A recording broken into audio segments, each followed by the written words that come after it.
Good morning, everyone. It's nice to be here. Can you hear me okay? Okay, good. Wow, it was sure exciting for me to see all the things you're doing in terms of increasing connection in the Costco culture. So let me ask you, just by a show of hands, how many of you over the course of your careers, not necessarily at Costco, and this can also reach back to, say, school. Maybe you had a teacher or a coach or you were in a band where you experienced a culture where you felt controlled. How many have experienced that? I'm hearing some laughs. I think there are probably some good stories. Over-controlled, how's that? Okay, how many have experienced a culture where you felt people were so busy, they didn't really care about you at all. They were just utterly indifferent. How many have experienced that over the course of your lives? Okay, quite a few. And then how about culture of connection, where you felt connected to the people you worked with?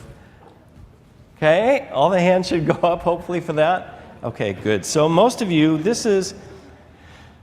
it's language that resonates with most people. And it really came out of research we did that we saw people using these words to describe their experiences. So I'm using the term connection. Let me just define it. Connection is a bond among people that's based on three things: shared identity. In other words, the way we think about ourselves, our mission, our values, our experiences. Empathy, do we feel what other people feel? Because when we have mirror neurons in our brain that give us the ability to attune to another person's emotions based on their facial cues. And so when we feel their joy, it enhances their joy. And it connects us. When we feel their pain, it diminishes their pain, and it connects us. If you're a parent, this is really handy for times, especially if you raise teenage girls like we went through that. To be able to attune to their emotions is helpful because it keeps you connected.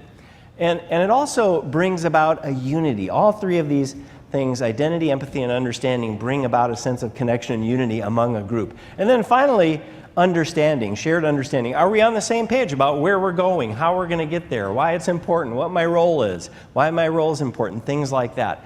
And when you have these three things in place, it creates this bond that moves individuals, dare I say that we can be self-centered individuals at times, toward group-centered membership. Or I love what the basketball coach Phil Jackson used to say, and he said this one time to Michael Jordan. When he was first came out in his first year in the NBA, well, his early years, he was taking a lot of the shots and kind of hogging the ball a little bit, not passing as much. You know, he was a superstar. We all knew he was going to be amazing over the course of his career. And the head coach of the Bulls, they didn't get the Bulls too far into the playoffs. And finally, the owners of the Bulls fired the existing coach and elevated a young coach on the team named Phil Jackson.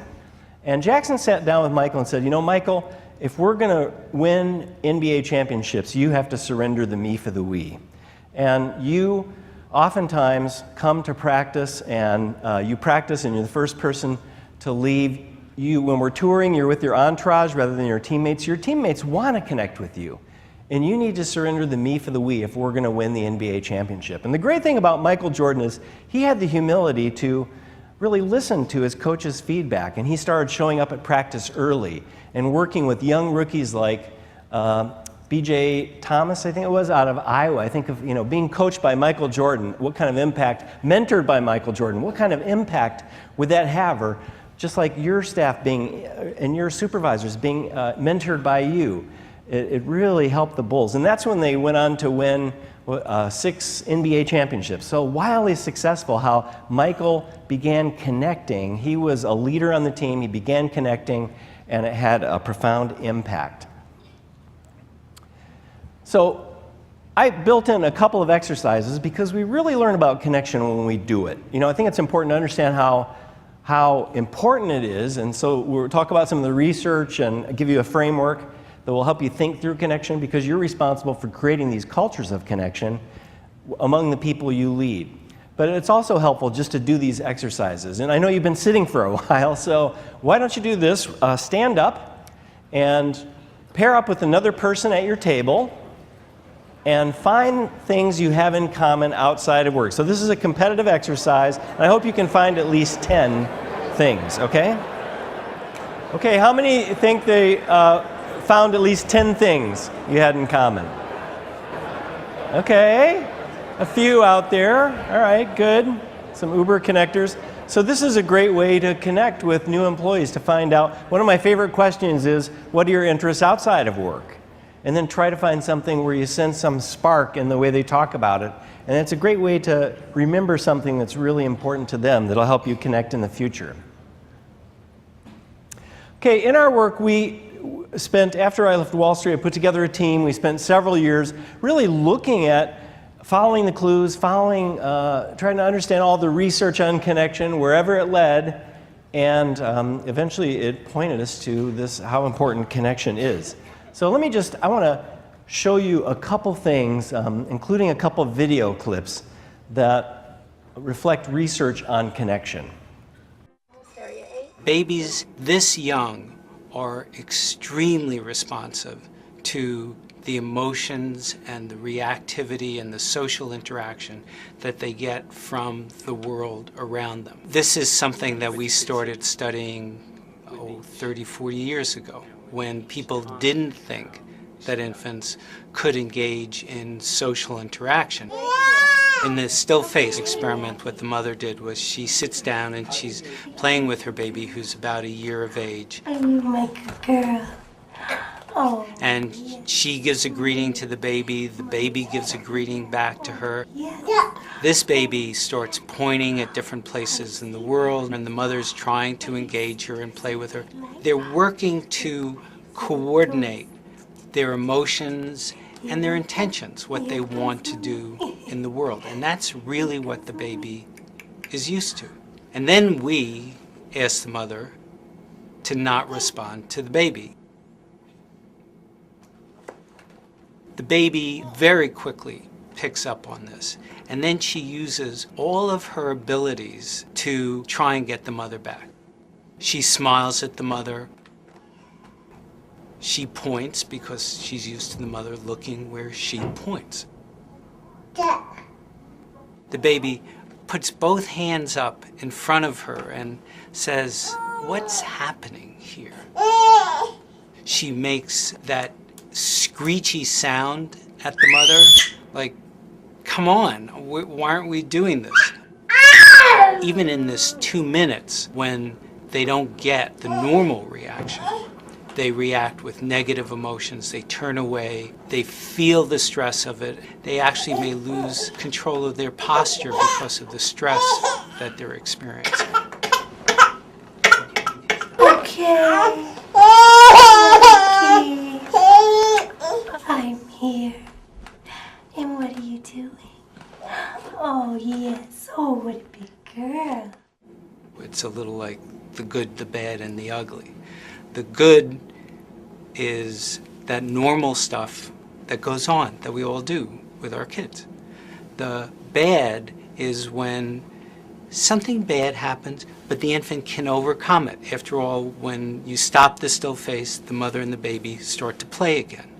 The ugly is when you don't give the child any chance to get back to the good. There's no reparation, and they're stuck in that really ugly situation. Okay, the state that scientists call an infant who doesn't get connection is called failure to thrive. Failure to thrive. And I hope that you see some parallel there with you, because you are an authority figure in many people's lives, the people you're responsible for leading. You have the power or influence to hire, to fire, to affect pay and promotion decisions. That gives you a lot of influence with people. They want to connect with you. And when you connect with them, it's triggering the same types of emotional response that you see in this adorable infant girl.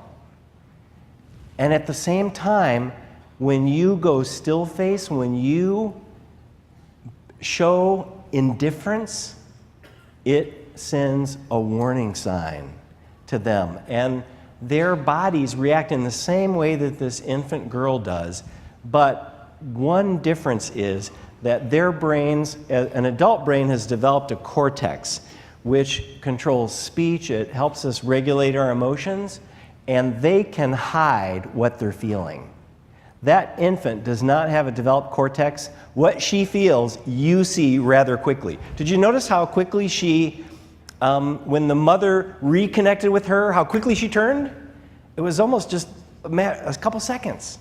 And that's it. Those same biological forces are in effect in your relationship with the people you're responsible for leading. They want to connect with you. And when you show indifference, it sends a threatening signal that affects their body in some very important ways that you should understand. And let me explain that now. There's been in the last 20 years, there have been amazing insights because of advances in medical technology, and we've learned a lot about how stress affects the body. When people feel unsupported, left out, or lonely, there's a higher probability their bodies will shift to a state called the stress response.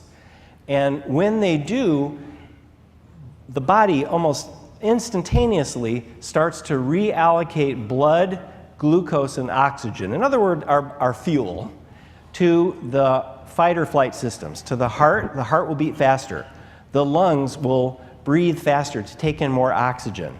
Also, the big muscles are affected, our thighs, our arms, if we need that to fight. And at the same time, that fuel is being taken from other bodily systems to over-allocate to the fight or flight systems. So the portion of the brain that affects our memory, it's called the hippocampus, the short-term memory, it is depleted of the fuel it needs to maintain good health for a long period of time. Also, the digestive system is shutting down. The immune system is shutting down, and the reproductive system is shutting down. Now, if you're being mugged, that's a good thing, because it is preparing you to fight or flee.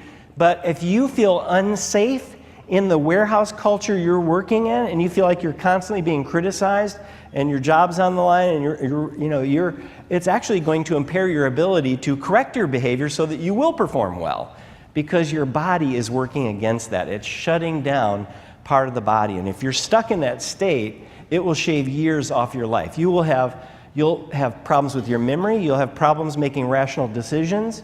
You will feel sick to your stomach. You may develop digestive disorders like irritable bowel syndrome or colitis or one of many other digestive disorders. You would have trouble with reproduction, and you are more vulnerable to sickness and disease.